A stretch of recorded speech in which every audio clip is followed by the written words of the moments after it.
जय हिंद दोस्तों। पिछले वीडियो में आपको हम भाग 9 में पंचायत की बात किए थे, जिसे अनुच्छेद 243 के अनुच्छेद के तहत इनकी चर्चा है। और पंचायत के संविधान संशोधन अधिनियम जो आया था 1992 अधिनियम पर है और 73वां संविधान संशोधन 1993 में इसे लागू किया गया था।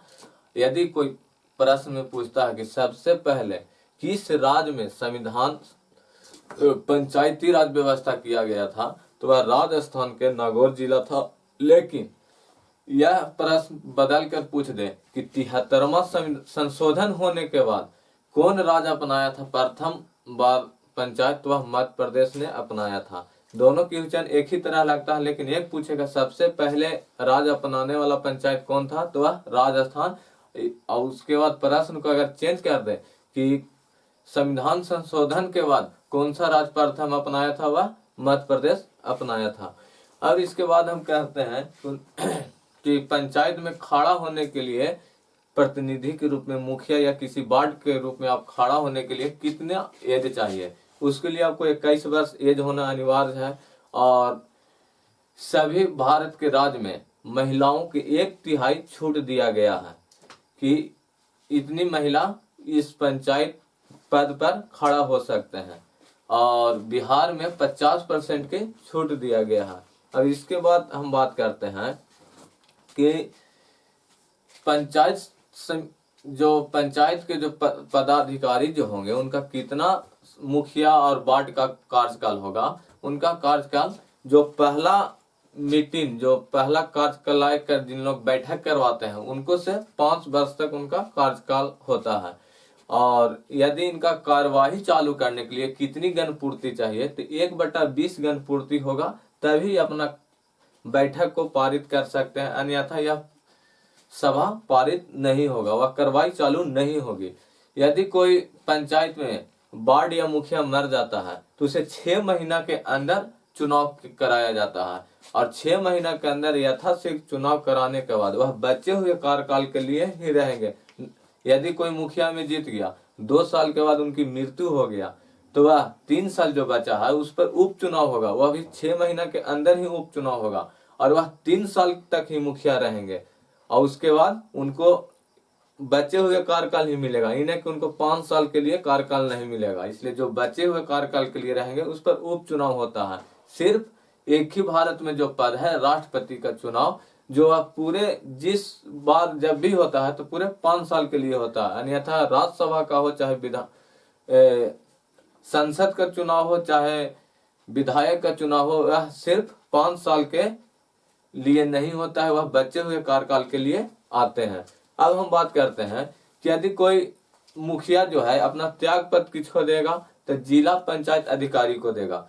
यदि कोई मुखिया ठीक से काम नहीं करता है तो उसको हटाने के लिए 15 दिन पूर्व उसके मुखिया को जिला पंचायत अधिकारी को सूचना दे दिया जाता है कि हम यह मुखिया से संतुष्ट नहीं है। इसको हटाने के लिए 2/3 बहुमत से आपको पारित करके, जैसे आपको पंचायत में यदि कोई 14 वार्ड है उसको पारित करने के लिए 10 वार्ड को एक तरफ होना चाहिए, यानी 66% आपको बहुमत चाहिए। जैसे या 2/3 की बात करें, या 14 वार्ड जब है तो 14 वार्ड किसी पंचायत में 14 वार्ड है तो इन लोग के चलाने के लिए मुखिया को हटाना है। तो 14 वार्ड में इनको कितना बहुमत चाहिए, तो 2/3 की बात करता है। इसे 2/3 या 66% की बात करता है। तो इसको जब हम भाग देंगे तो 10 के लगभग में आता है। इसलिए 10 वार्ड आपको पक्ष में होना चाहिए कि हम यह मुखिया को हटाना चाहते हैं।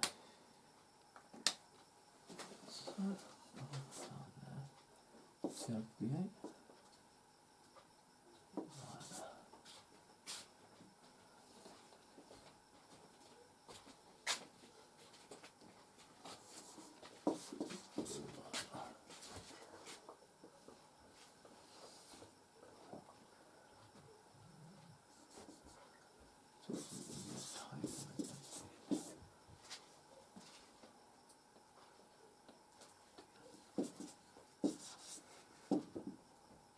9 पॉइंट कुछ आता है। जैसे हम 14 दूनी 28/3 किए तो 9 पॉइंट कुछ, यानी 10 10 वार्ड आपको पक्ष में है तो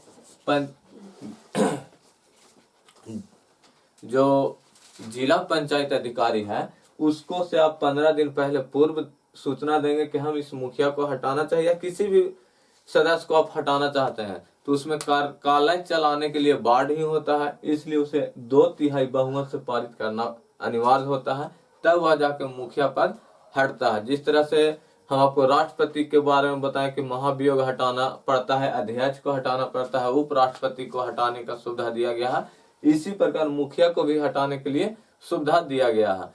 अब हम बात करते हैं कि पंचायत के सभी स्तर के चुनाव कौन करवाता है, तो वह राज्य का निर्वाचन आयोग करवाता है। जैसे वह मुखिया का चुनाव हो, चाहे जिला परिषद का चुनाव हो या पैक्स का चुनाव हो, ये सब जो भी निर्णय लेगा तो वह राज्य के निर्वाचन आयोग ही निर्णय लेती है। और इसके बाद हम आपको बताते हैं कि राज्य का जो चुनाव का समय जो निर्धारित करता है वह राज्य सरकार निर्धारित करता है। जैसे चुनाव तो करवाता है राज्य निर्वाचन आयोग, लेकिन इसका समय निर्धारित कौन करता है, तो राज्य सरकार करती है। जैसे जिस समय चुनाव होने के लिए निर्वाचन आयोग तैयार रहेगा राज्य के, लेकिन उस समय पता चलता है कि कहीं भी उसका परीक्षा चल रहा होगा, तो उस समय वह समय निर्धारित नहीं कर पाते हैं, जिस कारण से इसका समय का निर्धारण कौन करता है, तो वह राज्य सरकार निर्धारित करता है। लेकिन पंचायत चुनाव कौन करवाता है, तो राज्य निर्वाचन आयोग चुनाव करवाती है। अब हम बात करते हैं कि जो पंचायत को जो बनाया गया, इस पर 29 विषय पर चर्चा किया गया था। 29 विषय की चर्चा 243 जी में चर्चा है। 29 विषय की चर्चा, अगर कोई पूछेगा पंचायत को 29 विषय की चर्चा किस अनुच्छेद में है, तो 243 के जी के अनुच्छेद में है। इसमें क्या होता है कि आप सड़क, नली या डेयरी, कृषि, लघु उद्योग और वाणिज्यिक वन उनके विकास के लिए ये सब फंड आता है। और डेयरी, मत्स्य पालन, ये सब जो 29 विषय पर जो कार्य करेगी या 29 विषय पर कार्य करती है, जिसके तहत 29 विषय में ये सब आता है। इसके बाद हम आपको बता दें कि और पंचायती सदस्य के बारे में अगर हम बात करें, पंचायत के सदस्य की बात करें, न्यायपालिका में कौन कौन होता है। न्यायपालिका में पंच होते हैं और उनका जो न्यायपालिका का हेड होता है वह सरपंच होते हैं। और कार्यपालिका की बात करें तो कार्यपालिका में वार्ड होता है और सबसे महत्वपूर्ण इसमें मुखिया होता है, कार्यपालिका में आता है। और पुलिस विभाग से बात करें तो उसमें चौकीदार आता है पंचायत लेवल पर। और राज्य सरकार के इसमें अधिकारी कौन कौन होता है, बीडीओ होता है और फिर बीडीओ भी होता है। बीडीओ दोनों में अंतर है, बीडीओ और एक होता है बीडीओ, दोनों अलग अलग है। यह राज्य सरकार का राज्य सरकार की सदस्य है। राज्य सरकार के सब सरकारी सदस्य में आते हैं। और ग्राम सेवक भी जो होता है, ग्राम सेवक, यह भी राज्य सरकार के ही आदमी होता है। और जिला पंचायत अधिकारी के भी बात किए, जो जिला पंचायत अधिकारी के बात किए, ये भी राज्य सरकार का ही आदमी होता है। और इधर में आपको बताया कि न्यायालय के रूप में कौन काम करता है, पंच और सरपंच। और कार्यालय में कौन काम करते हैं, तो वार्ड और इधर मुखिया। और पुलिस विभाग में कौन काम करते हैं, तो चौकीदार। और जमीन के लेखा जोखा कौन रखते हैं, पटवारी। और जमीन का नाप कौन करता है, अमीन। ये सब जो होता है इस प्रकार के किया जाता है।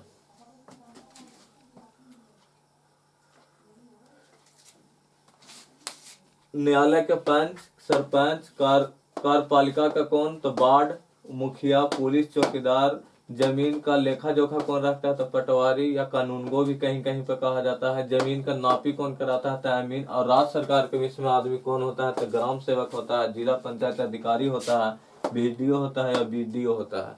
इस प्रकार अगर आप ट्रिक के मामला में अगर याद करना चाहते हैं कि पूरा ट्रिक के मामला में हम याद करें, तो आप एक ट्रिक बना लीजिए, BA जी पास 73 में, 73 में। इसका मतलब होता है कि बलवंत राय मेहता समिति, राय मेहता समिति कब गठित किया गया था, सन 1957 में। और एक का मतलब होता है अशोक मेहता समिति, मेहता, इसका गठन कब किया गया था, सन 1977 ईस्वी में। और GV की जो योजना आयोग की तरफ से लागू किया गया था, यह कब किया गया था, 1985 में। यह कौन किया था, योजना आयोग ने। और पंचायत के लिए 73वां संविधान संशोधन हुआ था, 73वां संविधान संशोधन सन 1993 में। और यह किस अधिनियम पर है, यह है अधिनियम 1992 के अधिनियम पर, 1992 के अधिनियम पर। सबसे पहले अगर कोई पंचायत को अपनाया था वह राजस्थान के नागौर जिला ने अपनाया था। जब संविधान संशोधन होने के बाद सबसे प्रथम राज्य कौन अपनाया था, वह मध्य प्रदेश अपनाई थी। इस तरह से आपको पंचायत के जो चर्चा थी यहाँ तक समाप्त होती है। और इससे पहले आपको बता देते हैं कि पंचायत के बाद अब आता है नगर पालिका। नगर पालिका में क्या होता हुआ आपको अगले वीडियो में बताएंगे।